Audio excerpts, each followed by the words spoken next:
52। English में कितने होते हैं? 26। हिंदी वर्णमाला में 52 अक्षर होते हैं, ठीक है।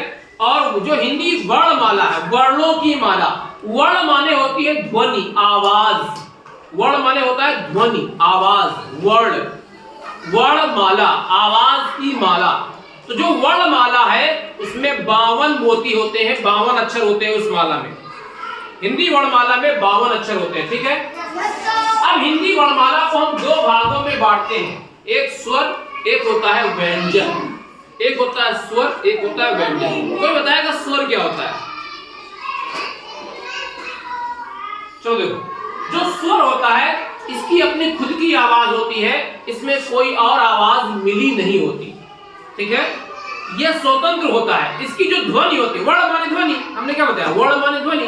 तो जो ध्वनि होती है, स्वर की जो ध्वनि है वो स्वतंत्र होती है, किसी के साथ मिली नहीं होती। जैसे अ, आ, ई, उ, ए, ऐ, ओ, औ। अन और आ, अन और आह आयोग हुआ है, अन और आह आयोग हुआ है, आयोग हुआ। वो ना तो स्वर है ना ही व्यंजन है। अन और आह, अन और आह ना स्वर है ना व्यंजन है, इन्हें आयोग हुआ कहा जाता है। अन और आह को, ये अन और आह, ठीक है, ना स्वर है ना व्यंजन है, इन्हें आयोग वाह कहते हैं, ठीक है। एक को कहते हैं अनुस्वर्ग, एक को कहते हैं विसर्ग, ठीक है, मैंने लिखाया है ये चीज, ठीक। तो आयोग वाह, अन और आ ना तो व्यंजन है ना ही स्वर है। क्लियर? आगे बोलो। हिंदी वर्णमाला को हमने आपको बताया दो भागों में बांटते हैं, एक होता है स्वर, एक होता है व्यंजन। स्वर क्या होता है? जिनकी ध्वनि स्वतंत्र होती है, जिनमें कोई और अक्षर मिला नहीं होता, कोई और वर्ण मिला नहीं होता, उन्हें हम स्वर कहते हैं। जैसे अ, इसमें कुछ और मिला है? नहीं, इसमें केवल अ मिला है। अ की अपनी ध्वनि है। आ, कोई और शब्द मिला है? कोई और शब्द मिला है? ई, कोई और शब्द मिला है? तो ये सब क्या है? स्वर है। जब इनमें कोई और अक्षर मिला ना हो, इनकी अपनी ध्वनि हो, उसे कहते हैं स्वर। स्वर कितने होते हैं? 11। कौन कौन से? आ, हमने ये चीज दिखाया हुआ है। आ, ई, उ, ए, ऐ, ओ, औ। 11। कितने? स्वरों की संख्या 11 है। इनकी अपनी आवाज होती है, इनमें कोई और अक्षर मिला नहीं। समझ गया स्वर? अब स्वर दो प्रकार का होता है। स्वर दो प्रकार का होता है। कौन सा? ह्रस्व स्वर, यहाँ रा लगा है, ह्रस्व स्वर, और दीर्घ स्वर। दीर्घ माने होता है बड़ा, दीर्घ माने बड़ा, दीर्घ माने, दीर्घ माने, दीर्घ माने बड़ा। ह्रस्व स्वर जिसकी आवाज जल्दी से निकले, ह्रस्व स्वर जिसका उच्चारण जल्दी से हो। ये 4 हैं ह्रस्व स्वर जिनका उच्चारण जल्दी से हो। जिनका उच्चारण जल्दी से होगा, देवा उसे क्या कहेंगे? क्या कहेंगे? ह्रस्व स्वर। क्या कहेंगे? क्या कहेंगे? क्या कहेंगे? ह्रस्व स्वर जिनका उच्चारण जल्दी से हो, उन्हें कहते हैं ह्रस्व स्वर। फिर आता है दीर्घ स्वर। दीर्घ माने बड़ा, जिनकी आवाज खींची जाए, लंबी आवाज हो। आ, ई, उ, ए, ऐ, ओ, औ। ह्रस्व स्वर की संख्या 4। दीर्घ स्वर 1 2 3 4 5 6 7। दीर्घ स्वर की संख्या 7। दोनों को मिला दो तो स्वर की संख्या 11। क्लियर? ध्यान दो, स्वर दो प्रकार का होता है। ह्रस्व स्वर 4, दीर्घ स्वर 7। आ, ई, ओ, ए। जहां खींचेंगे साउंड को, वर्ड को, ध्वनि को बढ़ाएंगे, वर्ड की उसकी आवाज को खींचेंगे, वहां क्या होगा? दीर्घ स्वर। समझ गए? अभी पूछेंगे, समझ गए? अब आते हैं व्यंजन पे। व्यंजन की संख्या होती है 41। 41 और 11 मिला दोगे तो हो जाएगा 52। जान दो कैसे? व्यंजन 4 प्रकार का होता है। स्पर्श में, अच्छा पहले समझो व्यंजन क्या होता है। व्यंजन वो वर्ण होते हैं, वो अक्षर होते हैं व्यंजन जिनमें स्वर मिला हो। जैसे क, हमने कहा क, तो क में मिला है अ मिला हुआ है, और अ क्या है? स्वर है। हमने कहा ख, तो ख में क्या मिला है? अ मिला हुआ है। तो जब वर्णों में दो ध्वनि मिली होती है उसे कहते हैं व्यंजन।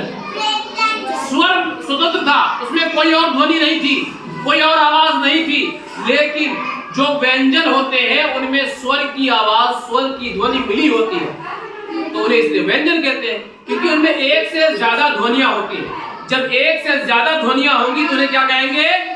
व्यंजन कहेंगे। क्या कहेंगे? जब एक से ज्यादा ध्वनियां मिली होंगी तो उन्हें क्या कहेंगे? व्यंजन कहेंगे। समझ गए? और स्वर क्या कहेंगे? जब उसकी आवाज, उसकी ध्वनि स्वतंत्र हो, उसमें कोई और ध्वनि मिली ना हो तो क्या कहेंगे? स्वर कहेंगे। आगे अब आता है व्यंजन। व्यंजन बता दिया, समझ गए? व्यंजन जब उसकी ध्वनि में कोई और ध्वनि मिली हो उसे व्यंजन कहते हैं।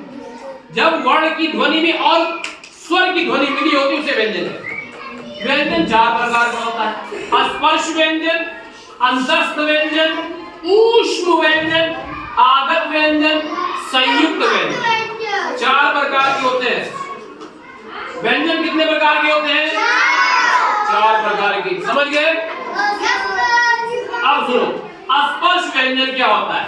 जो स्पर्श व्यंजन होता है, स्पर्श व्यंजन का से लेके मां तक जितने वर्ण आएंगे, का से लेके मां तक जितने वर्ण आएंगे सब स्पर्श व्यंजन है। क्या है? क से लेके मां तक, क से लेके मां तक जितने अक्षर आएंगे सब क्या है? स्पर्श व्यंजन है। अच्छा, और का से लेके मां तक 25 अक्षर आते हैं। का से लेके मां तक 25 अक्षर आते हैं, और ला और रा ये 2 और अक्षर हैं, इन दोनों को मिला के कुल 27 स्पर्श व्यंजन है। कैसे? अब जानो स्पर्श व्यंजन होता क्या है। स्पर्श व्यंजन क्या होता है?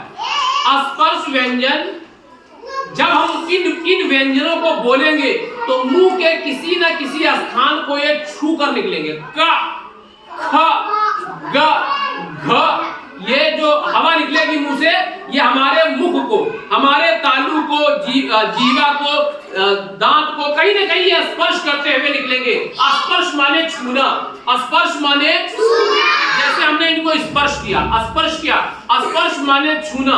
तो ये व्यंजन जब उच्चारित होते हैं तो ये कहीं न कहीं मुंह को छूते हुए निकलते हैं, इसलिए इसको कहते हैं स्पर्श। स्पर्श माने छूना। समझ गए? ये 25 व्यंजन जो हमारे मुंह से निकलते हैं, हमारे मुख को कहीं ना कहीं जो इनका उच्चारण स्थान है, सबका उच्चारण स्थान अलग अलग होता है। कोई जबान छूता है मां, वैसे इसमें नहीं है। अरे मां, का से लेके मां तक, मां, ख, ग, तो ये हमारे मुंह के किसी न किसी स्थान को छू कर निकलेंगे। तो जो हमारे मुंह को छू कर निकलेंगे क्या होंगे? वो स्पर्श व्यंजन। क्या होंगे? ठीक है, जो हमारे मुख के किसी न किसी स्थान को स्पर्श करते हुए निकलेंगे वो स्पर्श व्यंजन। आगे बढ़ो। फिर आता है अंतस्थ व्यंजन। अच्छा, ये ध्यान देना, स्पर्श व्यंजन कितने होते हैं? 27। का से लेके मां तक 25 और ड़ा मिला के 27। समझ गए? स्पर्श व्यंजन जान गए? अंतस्थ व्यंजन। अंतस्थ व्यंजन सिर्फ एक चीज याद रखो, अंतस्थ व्यंजन कभी भूलोगे नहीं, इसमें स्वर मिला होता है।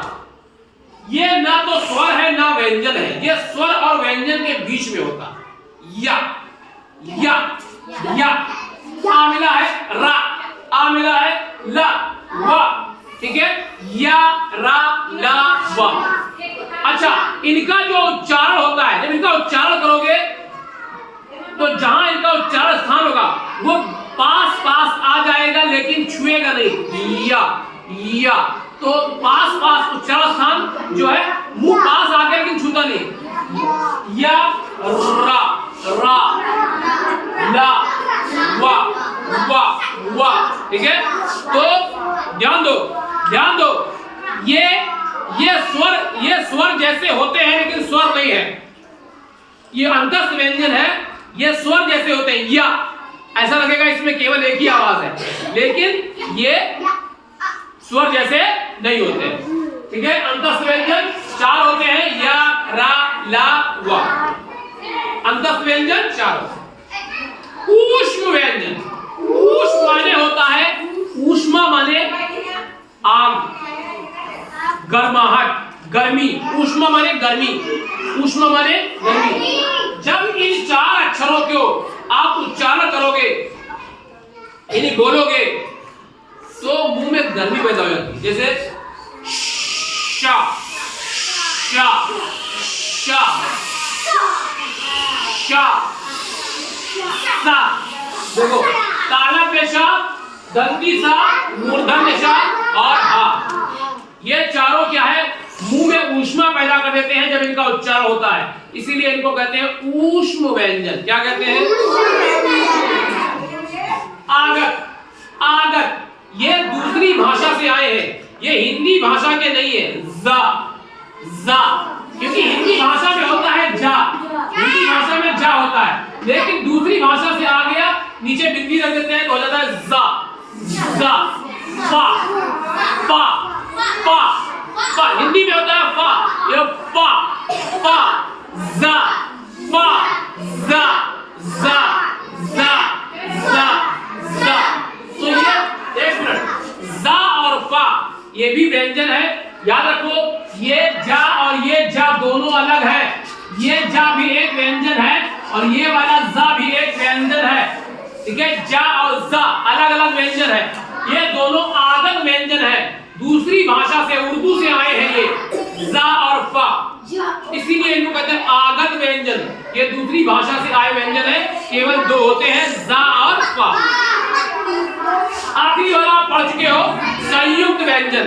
संयुक्त व्यंजन, संयुक्त व्यंजन 2 संयुक्त व्यंजन जो होते हैं, संयुक्त माने मिला हुआ, संयुक्त व्यंजन जो होते हैं वो 2 वर्णों से मिलके बनते हैं, उन्हें हम कहते हैं संयुक्त व्यंजन। संयुक्त व्यंजन 2 वर्णों से मिलके बने होते हैं, इसलिए इन्हें कहते हैं संयुक्त व्यंजन। इनकी संख्या है 4। संयुक्त व्यंजन 4, आगत व्यंजन 2, ऊष्म व्यंजन 4, अंतस्थ व्यंजन 4, स्पर्श व्यंजन 27, 27 4 31 4 35 2 37 4 41, 41 व्यंजनों की संख्या हो गई 41, 41 और स्वर की संख्या 11, 41 11 52। समझ आया?